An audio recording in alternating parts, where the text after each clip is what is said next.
Hello, everyone. God is good all the time. Heidi here from Rain Country, and welcome, everyone.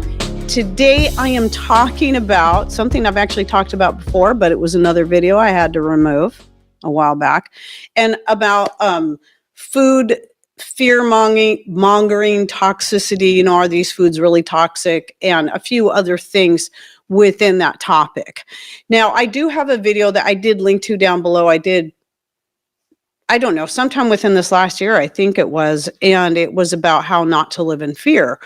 And that's just generally speaking, because those of us who kind of, especially when we first get into, I should be more prepared. Sometimes we do it all out of fear. Now, there's nothing wrong with fear giving you motivation to get started, but we also don't want to live in fear.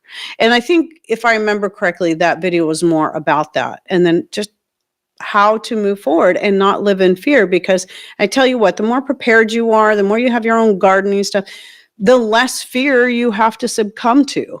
But today I'm talking more about food, especially since that video, I had to remove it because of yet another substance that was added to the taboo list within the past year. And I'm like, seriously? This is just getting dumber by the day.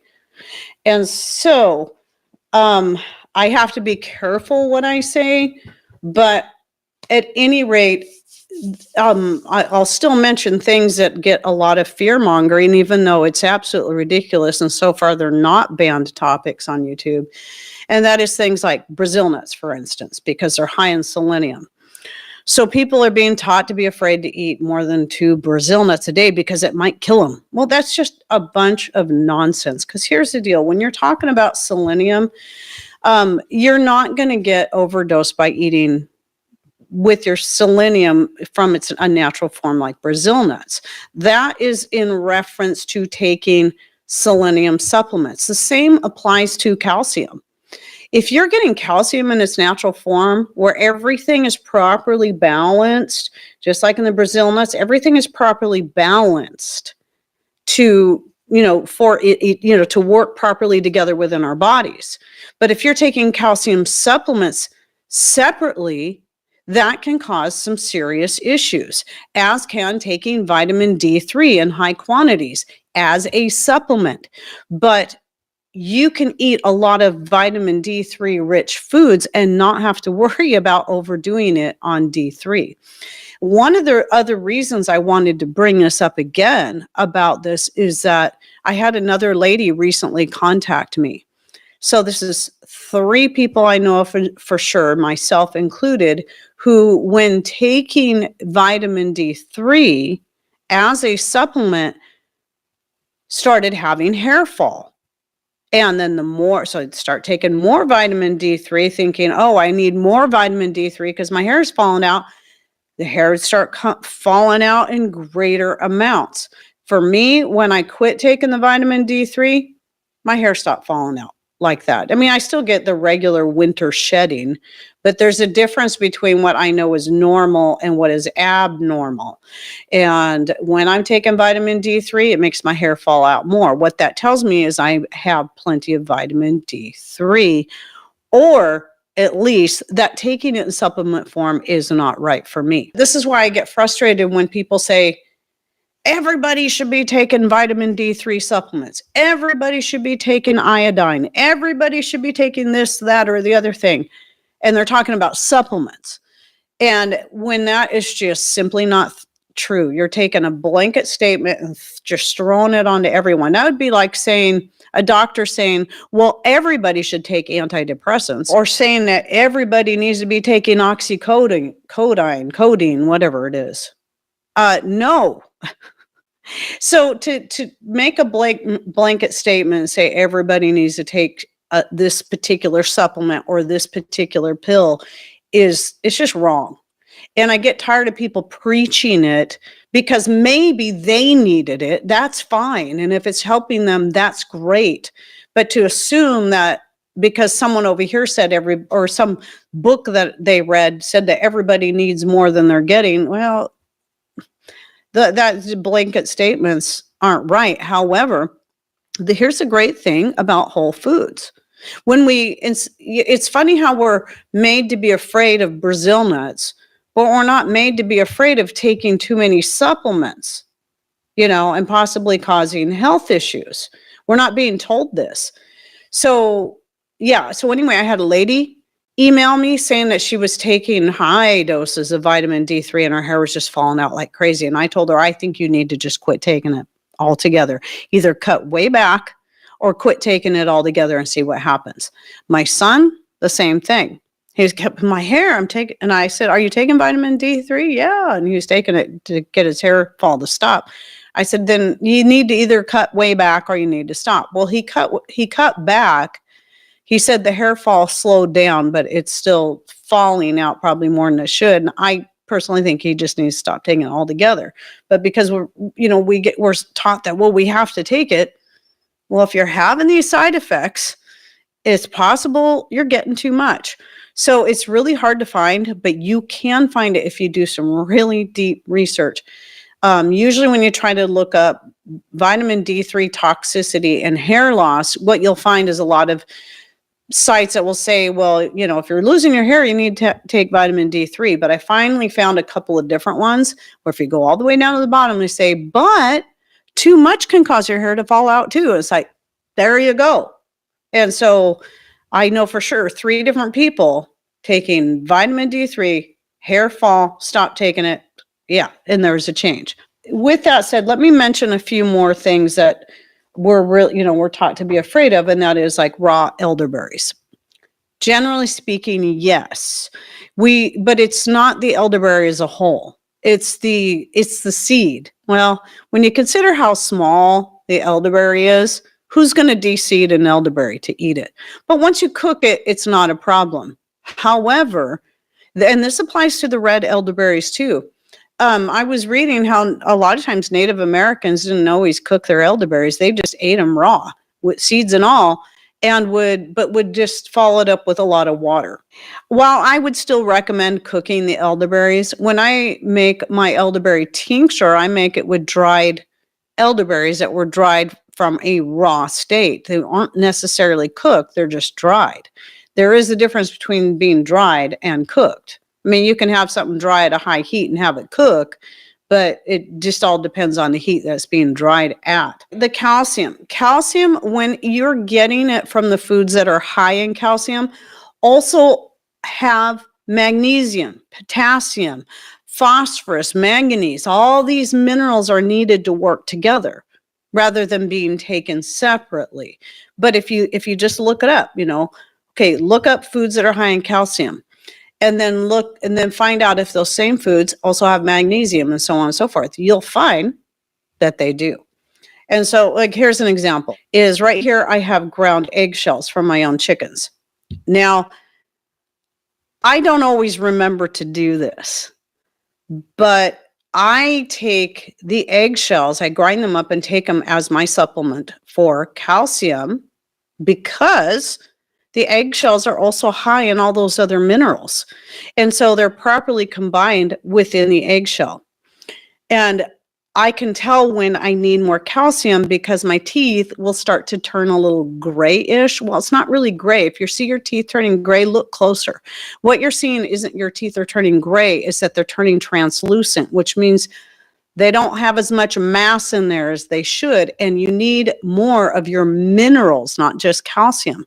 So when I start taking like maybe a teaspoon to a tablespoon of my eggshell powder every day, within a day, 2, 3, I see huge difference. I see a difference immediately. It shows like the very next day.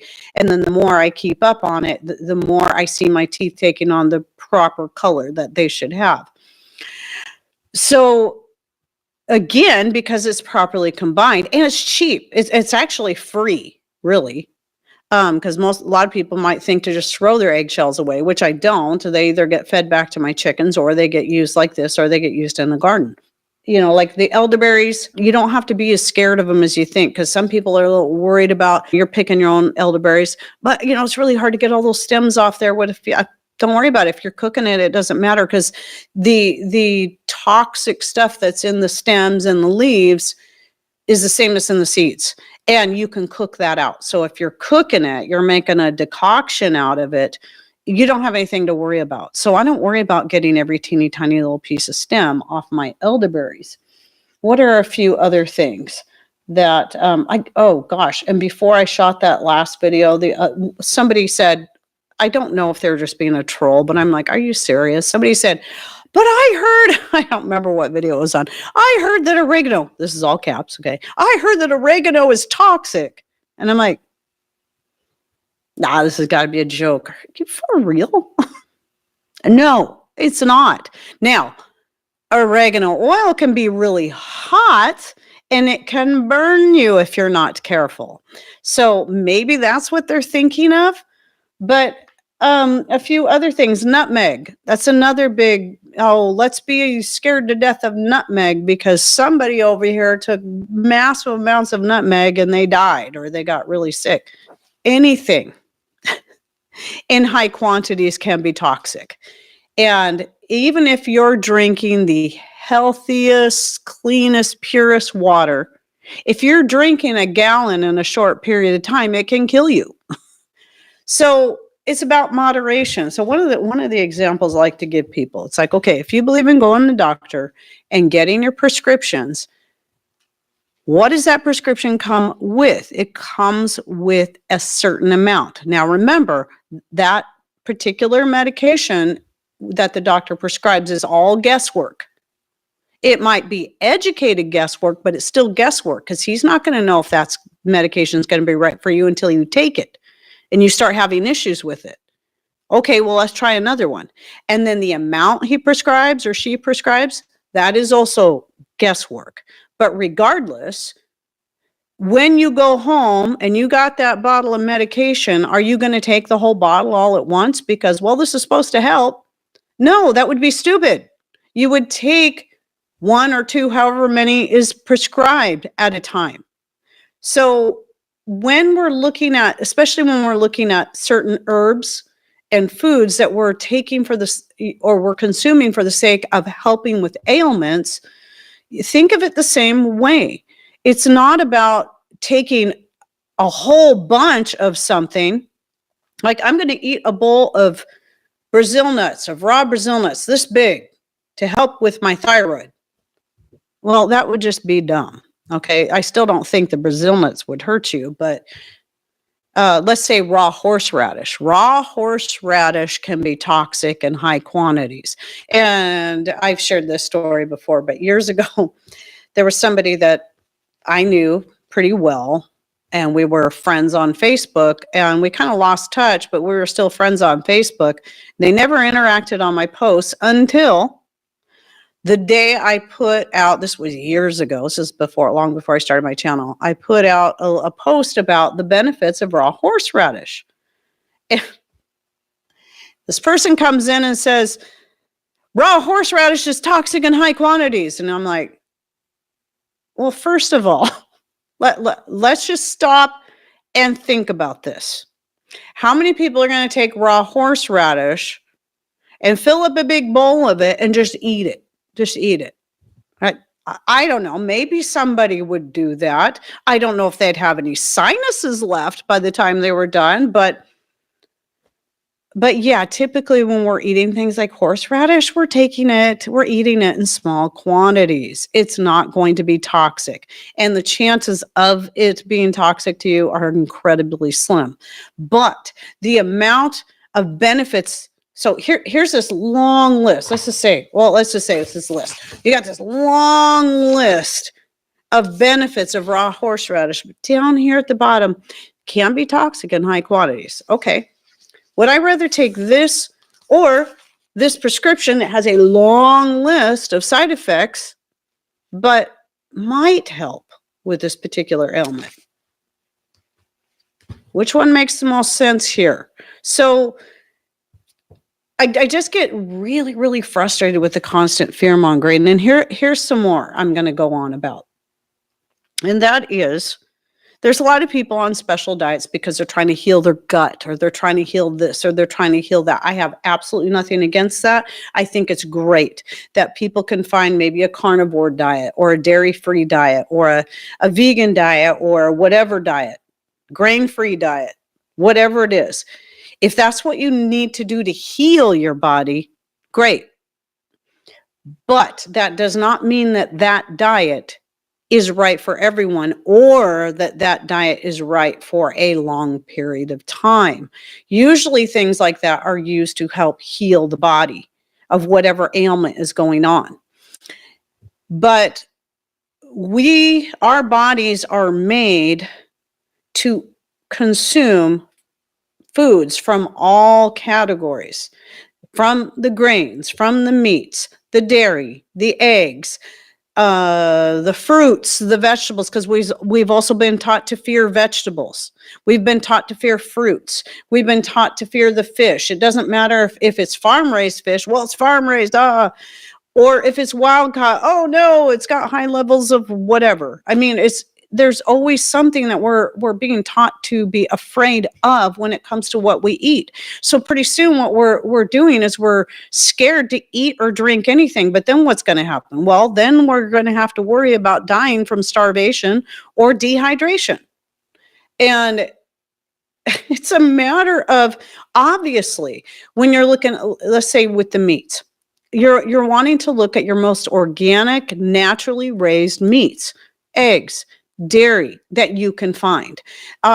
Typically the most local that you can find, or that which you raise yourself, is going to be best, but that is not going to work for everyone. Not everybody has space to grow their own cattle or raise their own chickens even.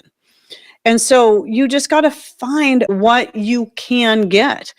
And in the grand scheme of things, even the stuff that I would say is the most toxic when it comes to food, it's the stuff that's put out by companies, by major companies, the big five. But if you were in a situation where there was no other food around, food's still going to be food. You still need calories to keep you alive. So that means that organic blonde cane sugar that you have, that you're supposed to be afraid of because it's poison, or the whole fruit that you're picking off your trees, well, it's poison because they have a lot of sugar in them. Those are carbs, and you need those. Okay, especially if you're in a situation where you need extra energy and you're starving. Same thing goes with the meats. You're going to need them if you're having to work extra hard because you're now in a much tougher situation. Regardless, it doesn't matter what it is. It doesn't have to be a worldwide or even town-wide hardship. It can be something that just affects you. So food is going to be food. Having the most naturally raised, most organic food on hand is obviously the number one choice. But I just think we got to stop preaching at everybody about how, well, eggs are bad for you. I mean, how many times, okay, I'm 58 years old. And in that period of time, I don't know how many times eggs are good for you, eggs are bad for you, eggs are good for you, eggs are bad for you, eggs are good for you, eggs are... What is it, people? And you know what? Every time these messages start coming out, it's always in regards to another product somebody wants to sell. Crisco, for instance. We're going to go ahead now, and margarine. Let's make butter evil and bad for you so that we can sell our margarine and Crisco every time. Every time. So if a corporation is pushing something on you and trying to convince you that something is bad for you, be it a natural medicine, be it a natural food, it's because they have something to sell you. Same goes for supplement companies, though. If they can convince you that you should be taking 100,000 IUs of D3 every day because you'll die if you don't, now they're selling you a product. This is what we have to remember. I know there's more. Comfrey is another one that often gets a bad name. Yet comfrey is such an incredible herb that has many health benefits both externally and internally. I grow it mostly for the sake of using externally, but at first I was afraid to make teas out of it because I heard so many scary, scary things. But what you find is that, especially if you're talking about the leaves, obviously you're not going to overdo it, but a cup of comfrey leaf tea every day isn't going to kill you. It can actually be very, very beneficial. So when I have my comfrey grown and fresh, I try to remember to add a leaf or two to my tea. Well, like, it doesn't matter if it's peppermint tea or whatever, because comfrey has a nice mild flavor and scent to it that blends well with just about anything. And it makes me feel really good. But I use comfrey for healing broken bones, bruises, and sprains too, as a soak. So, but people are like, but I heard it can kill you. I heard it can cause liver disease. Well, let's see. First of all, the root is where is the most powerful, which is common in a lot of your herbs. The root is going to be the most powerful part of the plant, but that's where you're going to be more apt to maybe overdose, get a little too much when it comes to the comfrey. I've never personally used the root. I've always just used the leaves, but some people use the roots. Those are just a few examples. Let me talk a bit more about certain nutrients. Again, I'm going to say that I am not going to preach against supplements. We keep supplements on hand, but we don't take them every day. And you can make your own whole food supplements, turmeric, moringa, if it's easier for you to take it that way in capsules. But I try to go, like when I take this, I hate making capsules. I have capsules, I make capsules sometimes, but I find the cheapest way to go about it is anything that I'm going to take that I don't really want to eat necessarily is mix it with some kind of liquid and just drink it down really fast. Like just a little bit of liquid with whatever it is. And then just drink it down fast. If it's something I don't enjoy the flavor of, because then I don't have the hassle of making the capsules and the cost of buying the capsules, the empty ones to fill. And, I really hate doing that. I mean, I do it if I have to, but, dandelion. Thank you for mentioning dandelion. That's another one. When I was a little girl, I remember I've always loved dandelions. I just thought they were pretty. I liked them.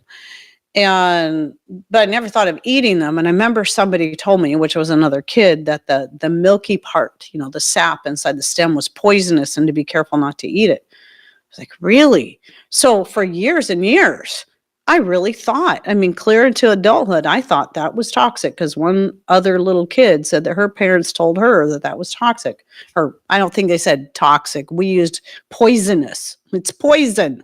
And I thought, well, I wonder if I was one of the few that thought that.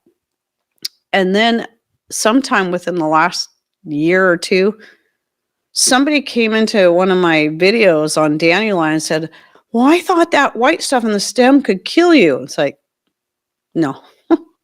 In fact, there's that stuff there is packed full of goodness. The whole dandelion plant, from the roots to the flowers, the leaves, the stems. In fact, my favorite part of the plant to consume raw are the stems, fresh off the plant. Pick the flowers and to dehydrate for making my salves and whatnot with, or teas, and then I'll eat the stem. I love it when it's crispy, not when it gets tough. Later when it gets tough, it's not so enjoyable. That's my favorite part.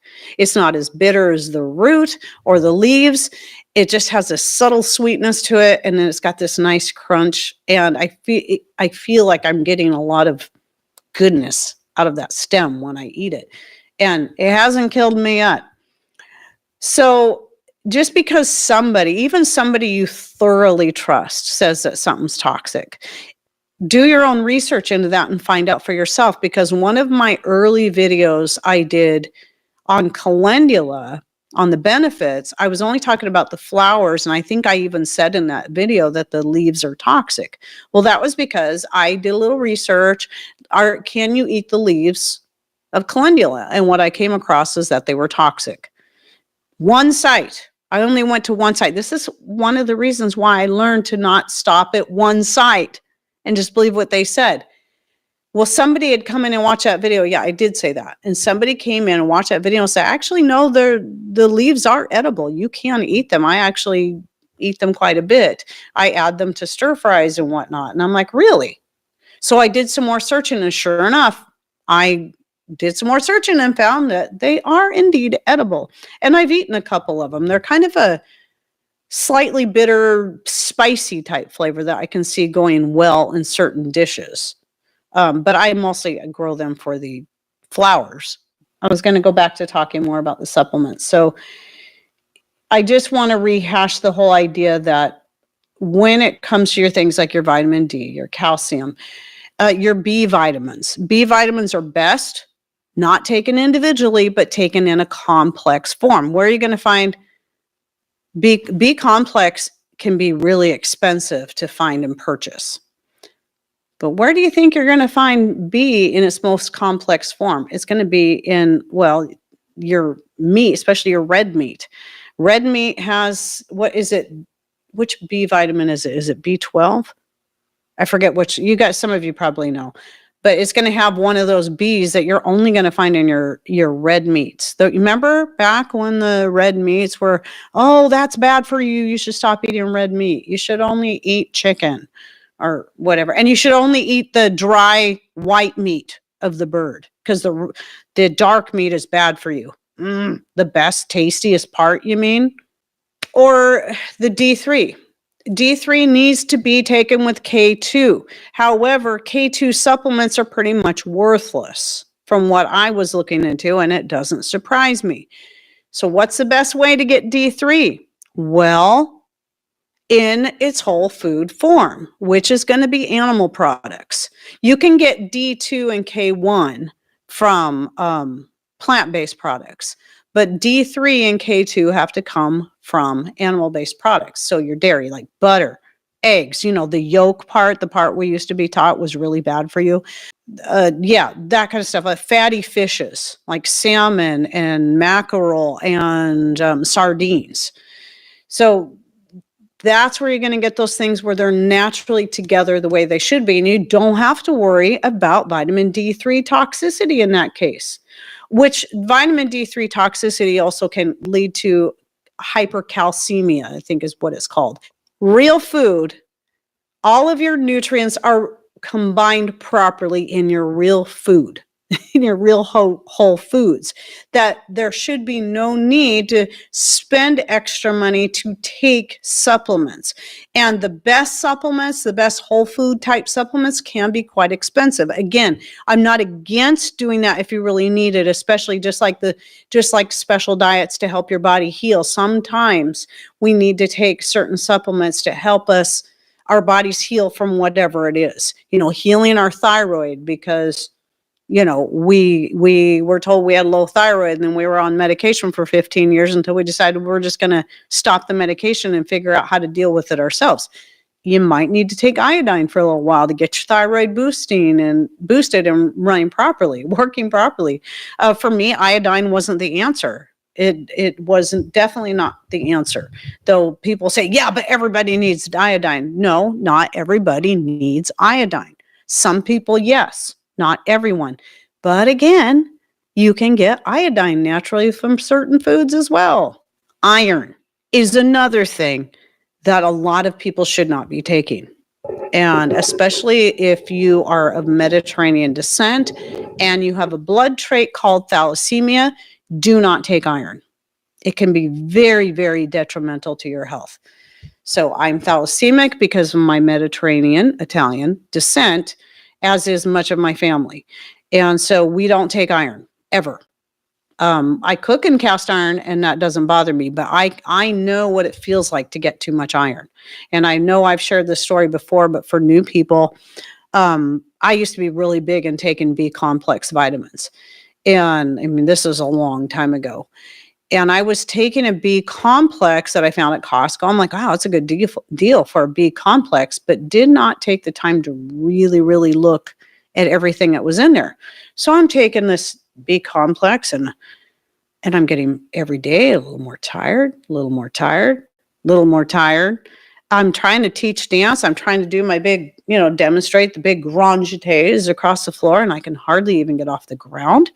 And I'm like, there's something seriously wrong here. And it dawned on me, this kind of feels like maybe I've been taking iron, but I haven't been taking iron. And then I was walking by the refrigerator. I always keep all supplements on top of the refrigerator. And I happened to glance up and see that bottle of B complex. And I'm like, maybe I should check this out, because this is the only thing in the past couple months that I've been doing different. I looked at the back. It was really high in iron. And I'm like, oh no, that would explain why I'm getting so sick and why I'm so tired and can hardly get out of bed in the morning. And I'm a morning person. I mean, I'll be falling asleep on the couch at 7:00 at night, just, but in morning, I'm up and at 'em, and it was getting hard to get out of bed. And once I realized that, immediately stopped taking them. And it took about as long for me to finally get completely back to normal as it was for me to take them. So if I was taking them for 2 months, it took 2 months to finally get back to normal, because it was going to take a while for all that excess iron to get out of my system. Tammy Harder says, I have low thyroid. I am on thyroid med. My hair falls out from it. I have several allergies and fibromyalgia. I am trying to weed through it all. So Tammy, I recommend, all I can say is what we did. It was based on my own research and what was available to me at the time. There's no magic herb that can heal your thyroid. It's about making changes to your diet and maybe the water you drink. If you are drinking city tap water and they fluoridate, you need to find another water source or get an expensive fluoride filter. Our choice was to set up a rainwater catchment system so we can, have control over what's in our water. And we clean the water, and that was one of the biggest things that made change. Get rid of all Teflon pans. Anything with Teflon, that includes that HexClad. I know it's expensive, but it's Teflon too. If you read, they don't advertise it. You have to go to the website and you have to really, really look. It's Teflon. Teflon is tetrafluoride. Oh, I always forget the full name. It's this long, the word. It's fluoride is what it is, or fluorine. And fluorine is very, very hard on the thyroid. So that's one of the biggest things that has to go. And then you start looking at herbs and things like Brazil nuts, because they're high in selenium. Eating 2 to 3 Brazil nuts a day will help boost your thyroid. So, and I started growing nettle because nettle is very nourishing to the thyroid. But anyway, I did a video, Patrick and I did one back in 2018 together, where we both just kind of shared our own sort of issues that we had while we were on the medication, and so we kind of were telling our own stories, so it's sort of long. But then I also go through a list of stuff, which I also took time to type up and put it in a separate link and link to that, which is a list of foods and things to add to your diet, a list of things to remove from your diet. Some of those things might simply be just for a time, but really it boils down to, don't live in fear. Because if you're living in fear of everything around you, you're living in fear of what's going to happen, just like me, being afraid and worried about what's going to happen to my channel, all that's going to do is take a bigger toll on your health. And worrying about, the food you eat, the water you drink, and, should I eat meat? Should I eat eggs? Should I eat cheese? Just look for the healthiest food you can and eat it. And then if you're allergic to it, don't eat it. Don't live in fear of it, because that fear is going to be far more detrimental to you and your body than eating a good healthy dose of Brazil nuts or adding some oregano to your salad dressing or whatever, or your Italian sauce. Taking that elderberry syrup that might have had a few pieces of stems still in it